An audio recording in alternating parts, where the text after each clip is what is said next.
জয় নিতাই, জয় শ্রী রাধেশ্যাম। বৃহৎ নারদ পুরাণ থেকে আমরা পবিত্র পুরুষোত্তম মাসের কাহিনী শ্রবণ করছিলাম। নারায়ণ শ্রবণ করাচ্ছি নারদ মুনিকে। তো নারদ মুনি যখন পুরুষোত্তম মাসের এতটা গুরুত্ব এবং পুরুষোত্তম মাস ভগবান শ্রীকৃষ্ণের এত প্রিয় সেটা জানতে পারলেন, বুঝতে পারলেন, তখন তিনি নারায়ণকে বলছেন, হে প্রভু, পুরুষোত্তম মাস সম্পর্কে, তার মহিমা সম্পর্কে আরো কিছু কথা শ্রবণ করা। হে প্রভু, আমার কোনো তাড়াতাড়ি নেই, আমার কোনো অতটা বেশি কোনো কাজ নেই যে এখনই আমাকে চলে যেতে হবে। আমার অনেকটা সময় আছে, অনেক সময় ধরে আমি এখানে থাকতে পারবো। অতএব আপনি ধীরে ধীরে বিস্তারিতভাবে আমাকে পুরুষোত্তম মাসের কাহিনী শ্রবণ করান। কে কিভাবে পুরুষোত্তম মাসের লাভ উঠিয়েছিল, কে কিভাবে পুরুষোত্তম মাসকে অবহেলা করার ফলে পাপে জর্জরিত হয়ে পড়েছিল। ভগবান নররূপী নারায়ণ তখন শ্রবণ করাতে লাগলেন। নারায়ণ বলছেন, হে নারদ, শ্রবণ করো। কৃষ্ণ অবতারের কথা বলছি। কৃষ্ণ অবতারে ভগবান শ্রীকৃষ্ণ তার প্রিয় ভক্ত পাণ্ডবদের কাছে কোনো এক সময় গিয়েছিলেন।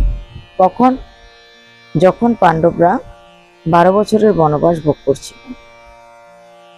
আপনারা সবাই জানেন যে মহাভারতের কাহিনী, পাণ্ডববর্গ কিভাবে দুঃখ দুর্দশায় দিন কাটাচ্ছিলেন যখন দুধ খেলার মাধ্যমে দুর্যোধন পাণ্ডবদের ইন্দ্রপ্রস্থের সমস্ত সম্পত্তি হরণ করে নিয়েছিলেন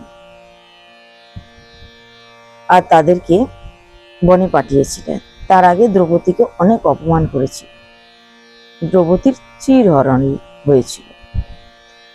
তো অনেক অপমান দ্রৌপদীকে সহ্য করতে হয়েছে। পাণ্ডবগণ তো বনে গেলেন। তার আগে ভগবান শ্রীকৃষ্ণ তাদেরকে সূর্য দেবতার আরাধনা করে একটা অক্ষয় পাত্র দিয়ে দিলেন। তো ওই অক্ষয় পাত্র নিয়ে পাণ্ডবরা বনে গেলেন এবং সেখানে তারা ছোট্ট একটা কুঁড়ো ঘরে কোনো ক্রমে জীবন কাটাচ্ছে। কিন্তু ভগবানের চিন্তা হতে লাগলো, আমার যে ভক্তরা বা আমার যে ভক্ত পঞ্চপাণ্ডব তারা বনে আছে, কিভাবে আছে, কেমন আছে। তাই ভগবান শ্রীকৃষ্ণ একদিন দেখতে গেলেন তার প্রিয় সখী কৃষ্ণা কেমন আছে, তার প্রিয় সখা পাণ্ডবদের মধ্যে অর্জুন কেমন আছে, বা তারা সবাই কেমন আছে।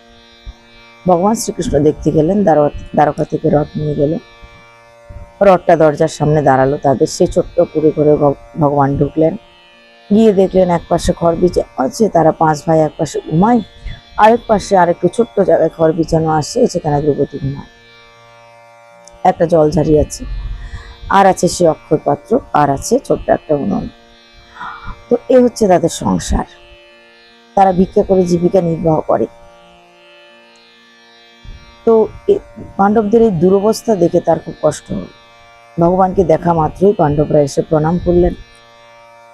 সবাই তাদের হৃদয়ের যত কথা আছে, যত ব্যথা আছে, সব যেন কৃষ্ণকে দেখে বেরিয়ে আসছে। তো ভগবান শ্রীকৃষ্ণ ভক্তদের এই ব্যথা দুঃখ সহ্য করতে পারলেন না। তিনি বলে উঠলেন, দুর্যোধনের জন্য তোমাদের এমত অবস্থা। এই অবস্থার জন্য দোষী হচ্ছে দুর্যোধন। তাই আমি এক্ষুনি আমার সামর্থ্য এবং শক্তির দ্বারা দুর্যোধনকে অভিশাপ দিয়ে ভস্মীভূত করে দেব।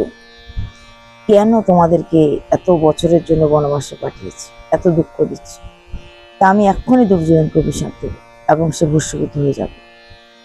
পঞ্চপাণ্ডব তখন ভগবান শ্রীকৃষ্ণের চরণ তলে পড়ে প্রার্থনা করলেন, হে প্রভু, কেন এরম করছো?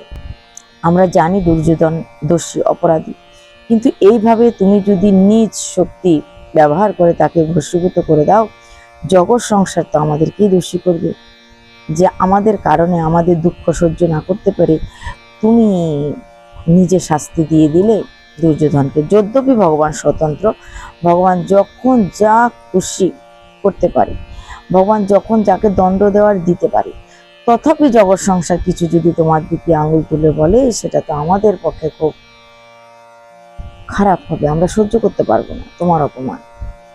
কাজে হে গোবিন্দ, তুমি কৃপা করো, শান্ত হও, তুমি শান্ত হও। আমরা তোমার এই রূপ দেখতে চাই, তোমার সেই কোমল রূপটা দেখতে চাই। তুমি দুর্যোধনকে অভিশাপ দিও না। হে গোবিন্দ, তুমি তো জানো পৃথিবীর সমস্ত মানুষ পূর্বজন্মের কর্মফল ভোগ করে। আমরাও নিশ্চয়ই আমাদের পূর্বজন্মের কর্মফল ভোগ করছি। তাই গোবিন্দ, তুমি শান্ত হও। এভাবে অনেক বুঝিয়ে কৃষ্ণকে শান্ত করলেন। ভগবান শ্রীকৃষ্ণ তো শান্ত হলো। তো যখন একটু জল পান করে শান্ত হয়ে সুস্থির হয়ে বসলেন গোবিন্দ, যুধিষ্ঠির জিজ্ঞাসা করলেন, হে কৃষ্ণ, কেন আমাদের এই দুঃখ, এই দুরবস্থা? কেনই বা কৃষ্ণা দ্রৌপদীর এই দুরবস্থা? ভগবান প্রসন্ন মনে তখন বলতে লাগলেন, হে যুধিষ্ঠির, তোমরা পুরুষোত্তম মাসকে অবহেলা করেছি। পুরুষোত্তম মাসকে অবহেলার করার কারণে, পুরুষোত্তম মাসকে ঠিকভাবে ব্রত করে পালন করা না করার কারণে তোমরা এত দুঃখ ভোগ করছো। তোমাদের দুঃখের কারণ হচ্ছে পুরুষোত্তম মাসের ব্রত ঠিকঠাক না করার ফল। আর আর হচ্ছে পুরুষোত্তম মাসের তো তোমরা ব্রত করোইনি। কৃষ্ণাও অর্থাৎ দ্রৌপদীও পুরুষোত্তম মাসকে অনেক অবহেলা করেছিল, মর্যাদা দেয়নি। সে কারণে তার এত দুঃখ, সে কারণে তার পঞ্চপতি, পাঁচপতি। এই কারণে আসো যুধিষ্ঠির, আমি তোমাদেরকে দ্রৌপদীর পূর্বজন্মের কথা শ্রবণ করাচ্ছি। ভগবান শুরু করলেন দ্রৌপদীর পূর্বজন্মের কথা। এই দ্রৌপদী পূর্বজন্মে মেধা ঋষির কন্যা ছিল। মেধা নামে একজন ঋষি ছিল, তার কন্যা ছিল দ্রৌপদী। মেধা ঋষির কন্যা ছোটবেলা থেকে বাবার কাছে মানুষ হচ্ছে, কেননা তার মা ছোটবেলায় মারা গেছিল। তো বাবা তাকে খুব ভালোভাবে লেখাপড়া শিখিয়েছে, খুব জ্ঞানী, খুব পণ্ডিত বানিয়েছে। বিদুষী সেই কন্যা, অনেক বুদ্ধি সম্পন্না। তো সেই কন্যার অনেক বান্ধবী ছিল, সব বান্ধবীদেরকে নিয়ে খেলতো। ধীরে ধীরে সে কন্যা বড় হচ্ছে, কিন্তু বড় হতে হতে যখন সে 10-12 বছর হলো, সে দেখতে পেল তার বান্ধবীদের মধ্যে অনেকের বিয়ে হয়ে গেছে, অনেক বান্ধবী বিয়ে হয়ে গেছে। সে মনে মনে ভাবতে লাগলো, হায় রে, আমার বান্ধবীদের সবার বিয়ে হয়ে যাচ্ছে, আমার তো বিয়ে হচ্ছে না। আমার যদি মা থাকতো তাহলে আমার বিয়ের ব্যবস্থা করতো। আমার বাবা সব দিকে ভালো, কিন্তু বিয়ের কথা চিন্তাই করে না, আমার যে বিয়ে দিতে হবে সেটা চিন্তা নেই। ধীরে ধীরে তার সমস্ত সখীদের বিয়ে হয়ে গেল, মেয়েটা একা পড়ে গেল।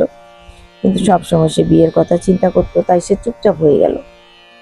একদিন মেধা ঋষি লক্ষ্য করলেন, আমার মেয়েটা এত চুপচাপ কেন, কেন সে এত চুপচাপ থাকে। বুঝতে পারলো মেয়ের বিয়ের বয়স হয়েছে, বিয়ে দেওয়া উচিত। তো চেষ্টা করলো বিয়ে দেওয়ার জন্য, কিন্তু বিয়ে দেওয়ার সম্ভব হলো না, কোনোভাবেই তিনি বিয়ে দিতে পারলেন না। তিনি কি করলেন, এবার খাওয়া দাওয়া বন্ধ করে দিলেন, মেয়েটাকে বিয়ে দিতে পারছি না, চিন্তা ভাবনা করছে। খাওয়া দাওয়া বন্ধ করে দিল। কিছুদিন মধ্যে তার শরীর এত খারাপ হয়ে গেল, তিনি বিছনায় শয্যাশায়ী হয়ে পড়লেন, বিছনায় শয্যাশায়ী হয়ে গেছে। তারপরে অসুস্থ হয়ে পড়লো, কিছুদিনের মধ্যে তার মৃত্যু হলো। এই মৃত্যু হয়ে যাওয়ার পর মেয়েটা পুরো একা হয়ে গেল, মা নেই, বাবা নেই, একা হয়ে গেল। কিন্তু বনে দুঃখে দিন কাটাচ্ছে। শ্রমিক সংগ্রহ করলো, বিভিন্ন কাঠ সংগ্রহ করে সে নিজের বাবার সৎকার নিজেই করলো, এবং যে শ্রাদ্ধ শান্তি ক্রিয়াকলাপ সেই সব কিছুই করলো।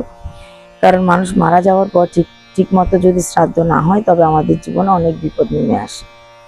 তাই কেউ মারা গেলে তার সঠিক নিয়মে শ্রাদ্ধ শান্তি ক্রিয়াকলাপ করা উচিত। মেয়েটি সবই করলো। তারপরে বনের মধ্যে একাই আছে, কিন্তু সে সৎ, চরিত্রবান এবং ভগবানের ভক্ত। তো তাকে সৎ, চরিত্রবান, ভগবানের ভক্ত জেনে একদিন দুর্বাসা ঋষি তার সঙ্গে দেখা করতে আসলেন। দুর্বাসা ঋষি যখন তার সঙ্গে দেখা করতে আসলো, দুর্বাসা ঋষিকে অনেক দূর থেকে দেখে মেয়েটি এত খুশি হলো, এত প্রসন্ন হলো, যেন মরা গাঙের জোয়ার এসেছে। সে বারবার বলতে থাকলো যে, হে ঋষি, কৃপা করে আপনি আমার বাড়ি এসেছেন, আমি ধন্য হলাম। অনেক দূরে দৌড়ে গিয়ে ঋষিকে প্রণাম করলেন। তারপর তিনি যত্ন করে ঋষিকে ঘরে নিয়ে আসলেন। ঘরে এনে পা ধুইয়ে দিয়ে ঋষিকে বসালেন। ঋষিমশাই বসছেন।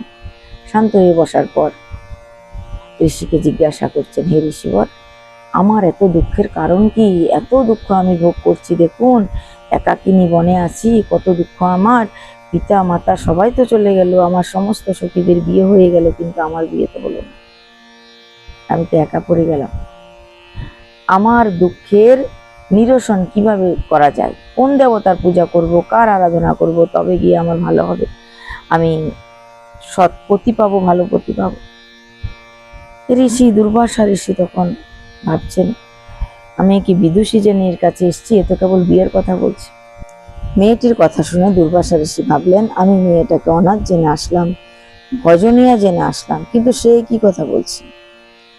তথাপি দুর্বাসা ঋষির বন্ধুর মেয়ে, মেধা ঋষির কন্যা, আর মেয়েটার কেউ নেই, তাই অনেক শান্ত থেকে, ধীর স্থির থেকে তিনি মেয়েটাকে বললেন, হে কন্যা, দেখো আমি তোমার সঙ্গেই দেখা করতে এসেছি।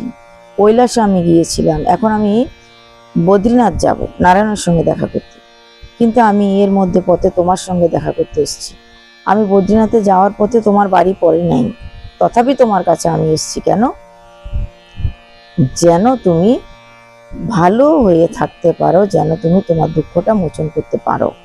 তোমার দুঃখ কিভাবে মোচন হবে, কিভাবে তুমি শান্তিতে সুখে থাকতে পারবে, তার উপদেশ আমি তোমাকে দেব, সেটার জন্যই আমি এসেছি। তো দুর্বাসা ঋষি সেই কন্যাকে সৎ উপদেশ দেবেন, কিভাবে কন্যাটি সে আগের জন্মের প্রারব্ধের দুঃখ ভোগ করছে সেটা থেকে কাটিয়ে নিজেকে বাঁচিয়ে নিতে পারবে।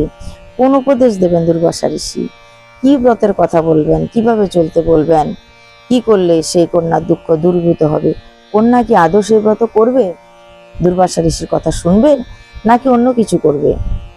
এই সমস্ত প্রশ্নের উত্তর নিয়ে কালকে আমরা আসব, যে দুর্বাসা ঋষি কোন ব্রতের কথা বলবে কন্যাটা কি করতে, আর সেই কন্যাটি করবে কি সেই ব্রতটা। তা আজকে আমরা এই পর্যন্ত রাখলাম, বাকিটা আগামীকাল শ্রবণ করব। আজকে এই পর্যন্ত। জয় নিতাই, জয় শ্রী রাধেশ্যাম।